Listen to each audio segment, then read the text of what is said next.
Hi అండి, welcome to GMK vlogs. ఈరోజు మన రెసిపీ వచ్చేసి మునక్కాయ మటన్ కర్రీ. బిగినర్స్ అయినా బ్యాచిలర్స్ అయినా ఎవరైనా ఈజీగా చేసుకునేలా ఎలా చేయాలో చూసేద్దాం రండి. ముందుగా ఒక కుక్కర్ తీసుకుని 1/2 kg శుభ్రం చేసుకున్న మటన్ వేసుకోవాలి.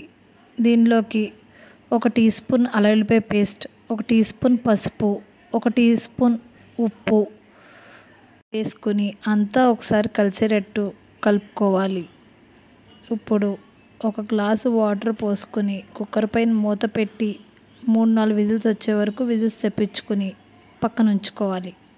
ఈలోపు స్టవ్ మీద ఒక కడాయిని పెట్టుకుని 3-4 టేబుల్ స్పూన్ నూనె వేసుకుని వేడెక్కిన తర్వాత 1 కప్పు ఉల్లిపాయ ముక్కలను వేసుకుని నిదానంగా మీడియం ఫ్లేమ్లో మగ్గించుకోవాలి. ఇలా మగ్గిన ఉల్లిపాయల్లోకి 1 టీ స్పూన్ అల్లం వెల్లుల్లిపాయ పేస్ట్ వేసుకుని పచ్చివాసన పోయే వరకు 5 నిమిషాల పాటు వేయించుకోవాలి. ఇప్పుడు ఉడికించుకున్న మటన్ దీంట్లోకి వేసుకుని అంతా ఒకసారి కలిపి మీడియం ఫ్లేమ్లో పెట్టుకుని మూత పెట్టి నిదానంగా 5 నిమిషాల పాటు మగ్గించుకోవాలి. ఇలా మగ్గించుకున్న మటన్లోకి 3-4 టేబుల్ స్పూన్లు కారం వేసుకోవాలి. ఈ కారం మొత్తం మిక్స్ అయ్యేటట్టు ఒకసారి కలుపుకొని 5 నిమిషాల పాటు మగ్గించుకున్నాక 1 టీ స్పూన్ మటన్ మసాలాని వేసుకొని అంతా ఒకసారి కలిసేటట్టు కలుపుకోవాలి.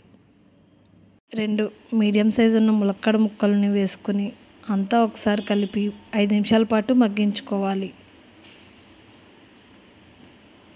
ఇలా మగ్గిన మటన్లోకి 2 గ్లాసులు నీళ్లు పోసుకొని మూత పెట్టి మీడియం ఫ్లేమ్లో 10 నిమిషాల పాటు ఉడికించుకోవాలి.